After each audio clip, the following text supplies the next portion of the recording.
Thursday, January 23rd, 2020, Maneco 64, home of alternative economics and contrarian views. So the repo market has calmed down. The Fed's still helping the market. Everything kicked off, of course, in September. I'll put a link below in the description to all the videos, the most important videos I've done about the repo market and how it works. In the description, I'll put them up in the cards as well. But right now, there's another trouble in the reverse repo market, which I explain in my other videos as well. Today, I'll just go briefly over it. Before that, though, I like to say to my viewers, especially the ones in the UK and Europe who ask me about where they should get precious metals to protect themselves, of course, from the crazy monetary system that we have. Well, I say they should do their homework, get the best deal. I have, though, a promo code with gold investments, promo code maneco64. They're a family-run business. They've been in business for almost 40 years in the city of London. The promo code is maneco64. You'll get a 0.5% discount. They will ship anywhere in the world, gold investments, but I think it's probably worthwhile just for the people who live in the UK and in the EU or Eurozone. The other promo code I have relating to gold is, of course, with GlintPay. GlintPay, they're a different kind of gold operation. They provide you a MasterCard where you can spend your gold. They keep your gold in a vault in Switzerland, in your name, in an allocated account. You can lock your app to gold, your account to gold, and spend almost in real time with your MasterCard. The foreign exchange transaction with your local currency is done instantaneously. They operate in the US, the EU. They're looking to open up in Japan this year. My promo code there is MarioGlint79. It's actually a referral code, MarioGlint79. So back to the repo market. I know there's a lot of things out there, a lot of kind of other big news. We've got the impeachment trial of President Trump in the Senate right now. It's going to be a few days, of course. Each side, the prosecution has 24 hours over a 3-day period to present their case. The president's defense has 24 hours in 3 days as well. And then they'll go through the questions, and then there will be a vote, and the Senate needs to vote 67 at least in favor of impeaching President Trump for him to be forced to leave office. Below 67, he remains as president. 67 or more vote to impeach him on either of the articles. There are 2 articles of impeachment. Then he has to leave office, and the vice president becomes president, Mike Pence. There's also the story about this virus in China, a city of 11 million, city I'd never heard about, Wuhan. FD is saying hospitals overwhelmed as China quarantines city. So that's out there. But I saw a story yesterday, and I haven't seen other people cover it except the Wall Street Journal, about the reverse repo. Well, reverse repo is the opposite. Reverse repo is when a financial institution that has cash wants to lend that cash out and get the treasury securities so they can earn a little bit of interest on it. So the main problem in the repo market, of course, has been financial institutions, hedge funds especially, needing cash and not being able to borrow it directly from the private market, and the Fed having to step in Of course, as you can see here, in September, the repo rate spiked to 10%, the overnight repo rate.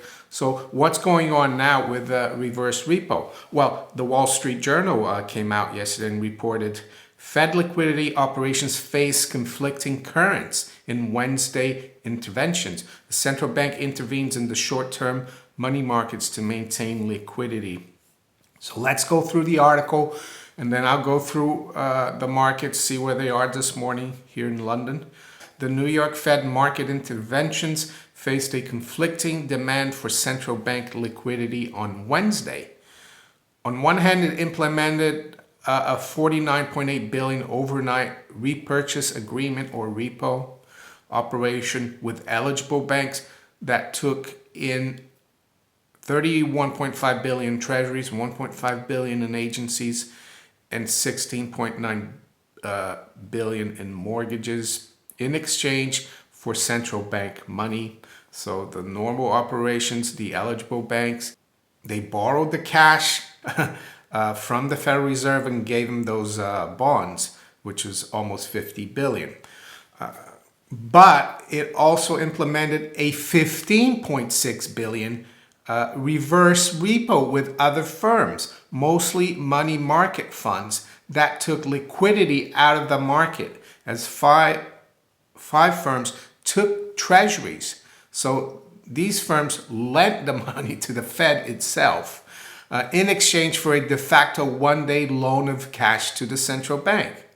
So that's a new thing. So it's quite amazing that this is happening. It says Fed repo interventions taking U.S. Treasuries, agency and mortgage bonds from eligible banks in what is effectively a short-term loan of central bank cash collateralized by securities. The banks tapping this cash are limited in the amount of liquidity they can take in exchange for their securities, and they pay interest to the central bank to get the funds. Reverse repos do the opposite and take in cash from money funds and similar firms in exchange for short-term loans of treasuries. For the repo operation, eligible banks called primary dealers took less than the 120 billion the Fed was willing to offer. So it didn't, it was just under 50 billion, right?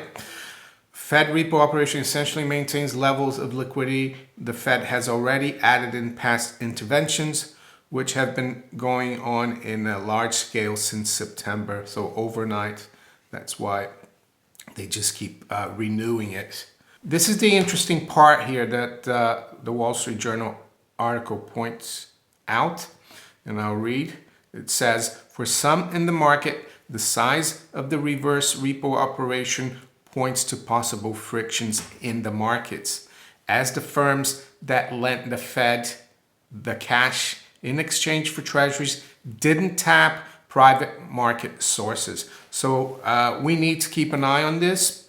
Yes, yesterday I spoke about leverage and derivatives and said that the repo market is a symptom of trouble in the markets, and it looks like we've got more trouble coming up. This could be just like a one-off, but we need to continue to monitor this. So now the reverse repo market, it looks like people don't want to lend their cash. They will lend it only to the central bank, not the private market. That shows that market participants are not comfortable with the banks or other counterparties that need the cash. Well, the repo market is considered the market that oils financing activities for firms on Wall Street. It keeps them going, helps them finance their overnight operations so they can keep speculating, of course, and trading. And it's very important, of course, for the whole economy, for the stock market as well. Let's quickly look at where the markets are this morning. It's 7:40 a.m. London time. We've got spot gold right now down about just over $2 at 15.56. I noticed last night here London time, when the market reopened on COMEX at 6 p.m. New York, gold traded up to 1564. So we've come off. The low's been 1555, so we're near the lows here. Gold's still consolidating. Silver has been hit a little bit in the last few hours. It's now down 10 cents at 1772. It got up to as high as 1792 late yesterday London time. The Dow right now, future is down 38 points, so nominal amount, really not really a big amount. The S&P is down 4, and the NASDAQ 100 future is down about 6. So let's look at the currencies. Sterling continued to rally yesterday. So yeah, we're at above 131 now after testing 130 a few days ago. Still quite volatile, sterling. Right now we're down about 4 pips, so not much. 130, 135. Euro pretty much unchanged, 110.89. Dollar is down 0.25% against the yen, Japanese yen, at 109.58. And the dollar is up 0.25 versus the Chinese yuan at 692.70. Crude oil is continuing to drop. It's down 1.7% WTI at 55.76. Brent is at 61.71, down 1.4%. Bond market to finish off. 10-year yield is coming off again. It's at 176, down almost 2 basis points. So we started a week about 183. So we're seeing that rate drift off. So bond prices are rising. Reverse repo then.